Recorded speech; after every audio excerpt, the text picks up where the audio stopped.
નમસ્કાર દર્શક મિત્રો, સર્વેને મારા જય શ્રી કૃષ્ણ. મિત્રો, અમાવસ્યા એટલે પૂર્ણ રાત્રિ, જેમાં ચંદ્રમાના દર્શન થતા નથી. આ તિથિ ભગવાન મહાદેવને સમર્પિત છે.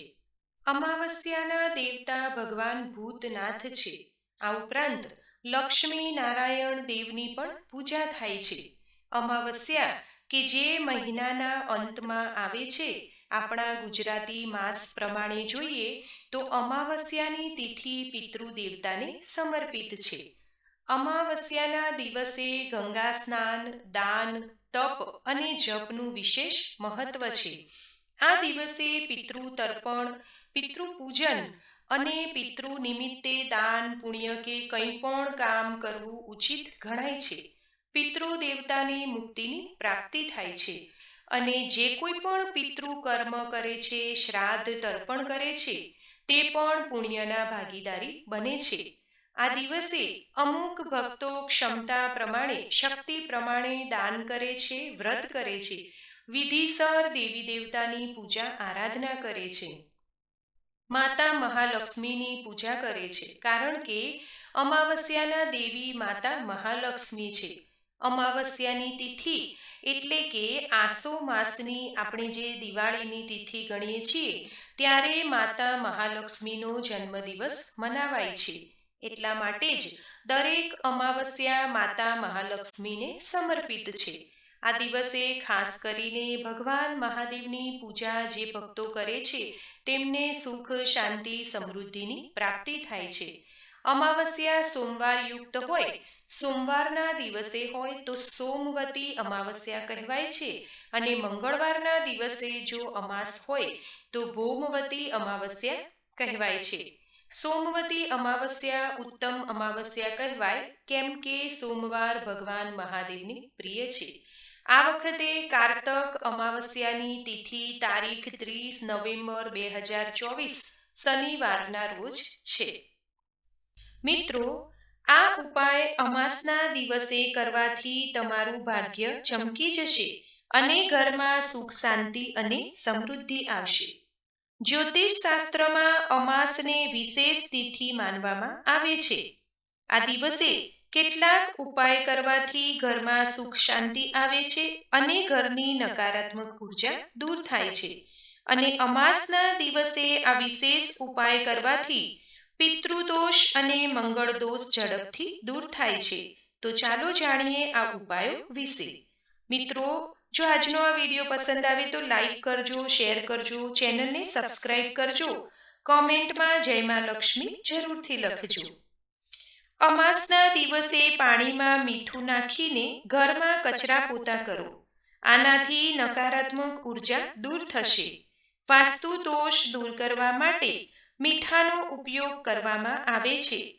જો તમે કાચના બાઉલમાં સિંધવ મીઠાના ટુકડાને રાખો છો અને ઘરમાં એને મૂકી રાખો છો, તો ઘરમાંથી નકારાત્મક ઉર્જા દૂર થવા લાગે છે. પરંતુ ધ્યાનમાં રાખો કે દર 15 દિવસ પછી મીઠું બદલવું આવશ્યક છે. ઘણીવાર પરિવારના કોઈ સભ્યને કોઈની નજર લાગી જાય છે.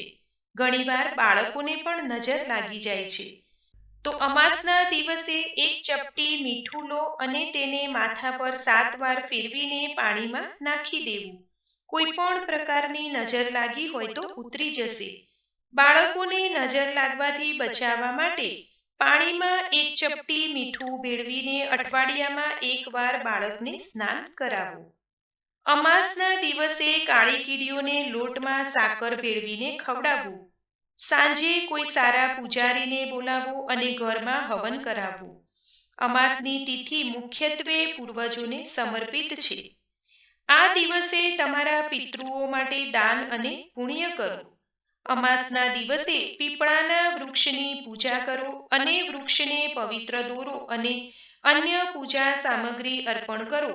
આ પછી ભગવાન વિષ્ણુના મંત્ર ઓમ નમો ભગવતે વાસુદેવાય નમઃ મંત્રનો જાપ કરો અને 7 વાર પ્રદક્ષિણા કરો. મીઠું રાહુ અને કેતુના અશુભ પ્રભાવોને દૂર કરે છે. મીઠું શારીરિક થાક દૂર કરવાનું પણ કામ કરે છે. તમે પણ આમાંથી પસાર થઈ રહ્યા હોય તો અમાસની રાત્રે સૂતા પહેલા પાણીમાં એક ચપટી મીઠું ઉમેરો અને તેનાથી તમારા હાથ પગ ધોઈ લો. તેનાથી શરીરમાંથી થાક દૂર થશે અને ઊંઘ પણ સારી આવશે. અમાસના દિવસે ઊંડા ખાડામાં કે કૂવામાં 1 ચમચી દૂધ ચડાવવું જોઈએ. તેનાથી કામમાં આવતા અવરોધો દૂર થાય છે. અમાસના દિવસે આ ઉપાય કરવાથી ભાગ્ય હંમેશા તમારો સાથ આપશે. દરેક વ્યક્તિએ નિયમિત રીતે ગાયને 5 ફળ ખવડાવવા જોઈએ. તેનાથી ઘરમાં શુભતા અને સુખનું વાતાવરણ જળવાઈ રહે છે. શાસ્ત્રો અનુસાર અમાસના દિવસે પિતૃઓ તેમના ઘરે આવે છે. તેથી આ દિવસે દરેક વ્યક્તિએ તેમના નામ પર દાન કરવું જોઈએ. આ દિવસે સાંજે બાવળના ઝાડ પર પિતૃઓ માટે ભોજન રાખવાથી પણ પિતૃ પ્રસન્ન થાય છે. તેથી દર મહિનાની અમાસના દિવસે ખીર બનાવીને બ્રાહ્મણને ભોજન સાથે ખવડાવવાથી ઘણું પુણ્ય મળે છે અને જીવનમાંથી અસ્થિરતા દૂર થાય છે. આ દિવસે સાંજે પીપળાના ઝાડની નીચે પિતૃઓ માટે થોડી ખીર રાખવી જોઈએ. અમાસના દિવસે ઘરના દરેક ખૂણાને સારી રીતે સાફ કરો. આ દિવસે સવારે અને સાંજે ઘરના મંદિરમાં અને તુલસીના છોડ સામે દીવો કરો. અમાસના દિવસે તુલસીના પાન કે બીલીના પાન તોડવા જોઈએ નહીં. આ દિવસે દેવી દેવતાઓને તુલસીના પાન અને બિલ્વપત્ર શિવલિંગ પર અર્પણ કરવા જોઈએ. પરંતુ તે પાનને 1 દિવસ પહેલા તોડીને રાખી લો, અથવા તો તમે ચડાવેલા પાનને ફરીથી ઉપયોગમાં લઈ શકો છો. ચડેલા પાનને સારી રીતે ધોઈને તમે તેને ફરીથી ચડાવી શકો છો. અમાસના દિવસે પિતૃઓનું તર્પણ અવશ્ય કરવું જોઈએ.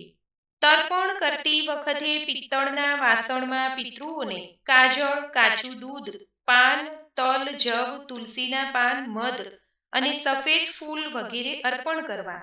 ઝાડના મૂળ પર પાણી રેડવું જોઈએ અને પાણીનો અહીં ત્યાં બગાડ ન કરવો.